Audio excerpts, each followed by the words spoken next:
you're 100% correct, and think you're in line with my father's thinking. Mhm. If I can remember his quote, education is the process by which you bring a people to, I can't think of the quote properly, but to express themselves for their own benefit, something Yeah. along those lines. And Yeah. education, of course, is key to develop your own civilization. Yeah. And if you're poorly educated, then obviously you're not going to, perform appropriately, even within your own civilization. So education is again key. And the point you make is central because I was at a reparations conference, and I've been at different reparations conferences, and my Mhm. emphasis has always been that reparations is a two-way situation. Mhm. We've been damaged as a people over time, not just for 500 years, but for a longer period of time. Mhm. And we've discussed some of that even just recently. Mhm. In order to talk about reparations, we have to repair ourselves Mhm. as well as repairing the systems that disadvantaged us in terms of enslavement, colonialism, and neocolonialism. Mhm. So, Mhm. so we have to look to change the systems of governance in the world, and we have to Mhm. get some compensation for free labor and the damage that has been done to us over time. But Mhm. in that process, we have to repair ourselves. We have to recognize the damage that has been done to us Mhm. as human beings. Mhm. Because whatever system you create, Mhm. it is going to be run and directed by individual human beings. Mhm. So, like they say, a chain is as strong as its weakest link. So you Mhm. can't really have a society with people who are damaged, and I use Mhm. that in the widest sense when I say damaged, Mhm.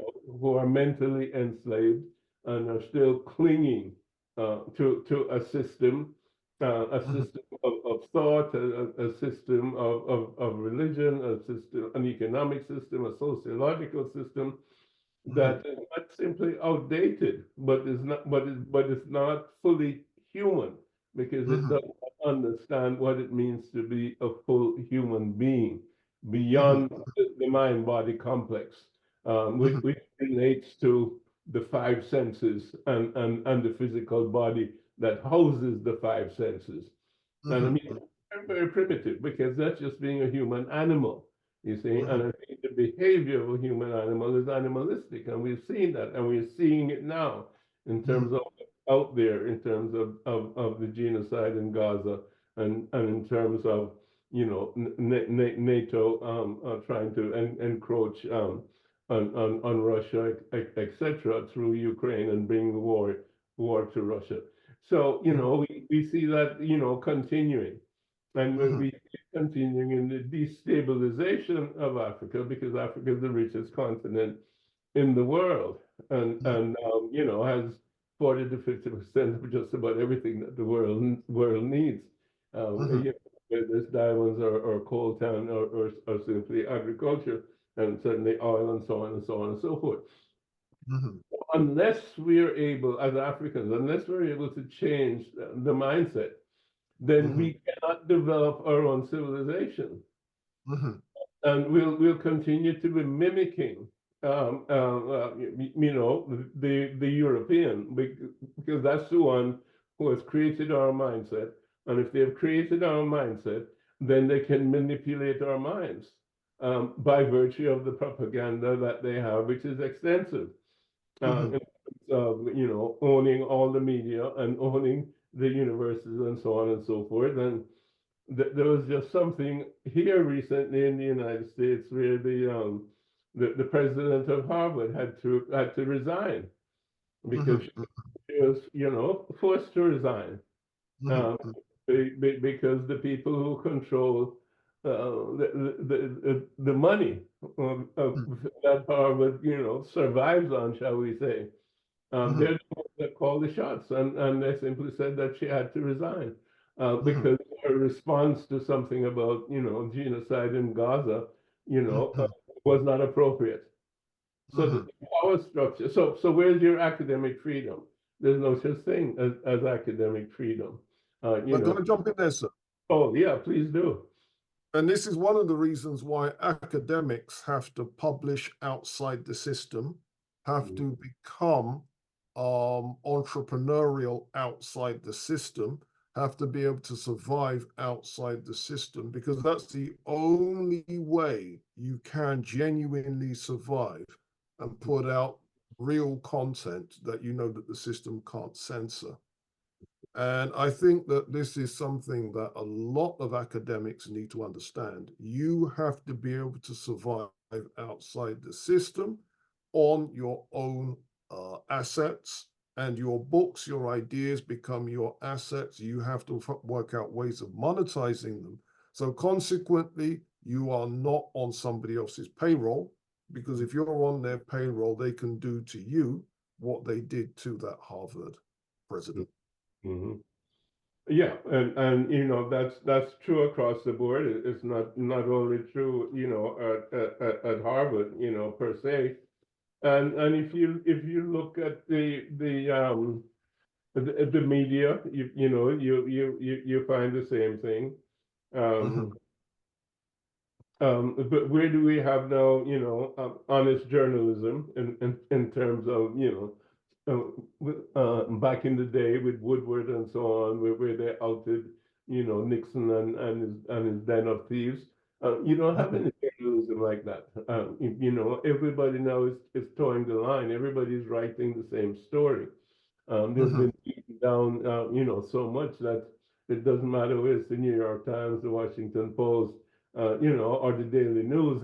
They're all really saying the same thing. Mm-hmm. It's hard, maybe the Guardian there in England is still carrying something, fairly decent. Yeah, But can I jump in there, sir? Can I jump in there? yeah. And this is where social media has given us an opportunity. Mhm, Social media is why me and you can talk from different continents at the same time and present our ideas to a media, to an audience that the system isn't controlling. Do you see? And again, we have to look at these things not as obstacles. We have to look at these things as opportunities, opportunities to make our voices heard, opportunities to get our ideas out there and to produce ideas, publish ideas, so that we can then create an army of scholars, an army of books. So mhm, it's not just my book, When We Ruled. It's not just this book over here, this book over there. There's tons of books mhm, all presenting our history, mhm, tons of books dealing with sociology from our perspective, psychology from our perspective, philosophy from our perspective, what it means to be a human from our perspective. And this is the way that we have to look at it, because an opportunity has presented itself. And I don't think that the Pan African community is embracing the opportunity for what it is. You're correct there, and but also in terms of the platforms that we use for social media, Yeah. as you know, we don't really control those platforms, and they are censored as well. But certainly, we do have an opportunity to use them, and we need also to create our own platforms. It's certainly much easier to print our own books, Yeah. and clearly that's an advantage which we need to deal more with. But I like your idea that, we have to create a consensus, a group or whatever it is, like-minded people really to push this agenda that we're talking about, which is, education and African studies in the wider sense, Mm-hmm. culture, and of course this would include,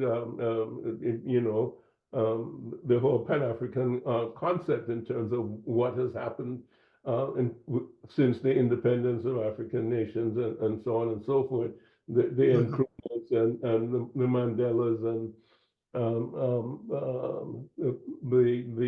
Mobutus and what have you in terms of the negative ones. Those things have to be illuminated to young people, but because they just keep saying, for example, oh, there are no black leaders. Well, there's a reason, why there are no black leaders that are leading, Africans in the right direction.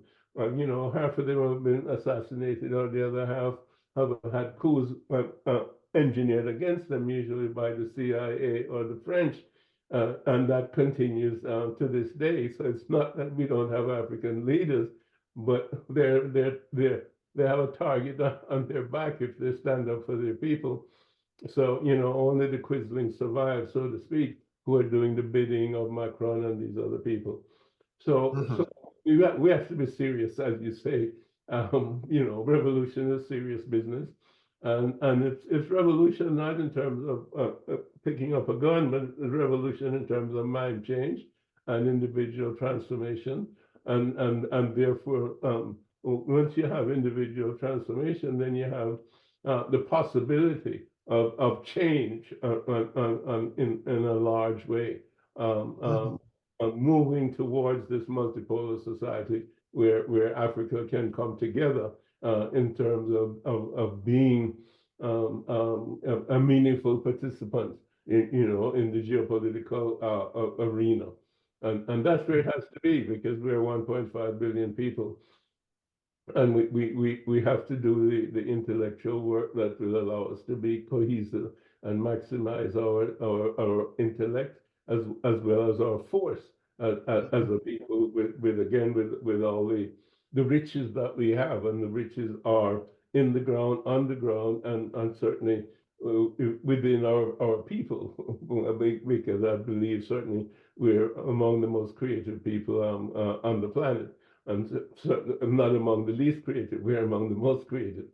So the future really should belong to our youngsters, but we have to set the stage better than we've set it so far. And I'd like us to continue on that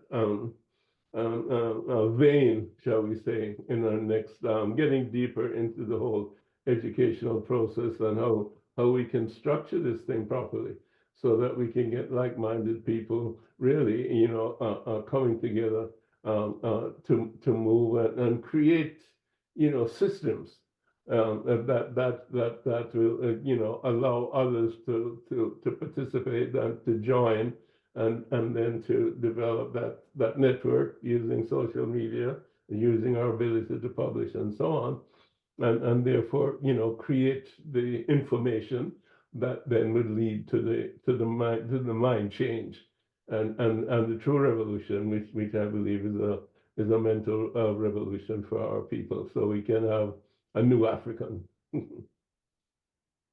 Well said, sir. All right, so I look forward to next time. Thanks very much, Robin. Thank you.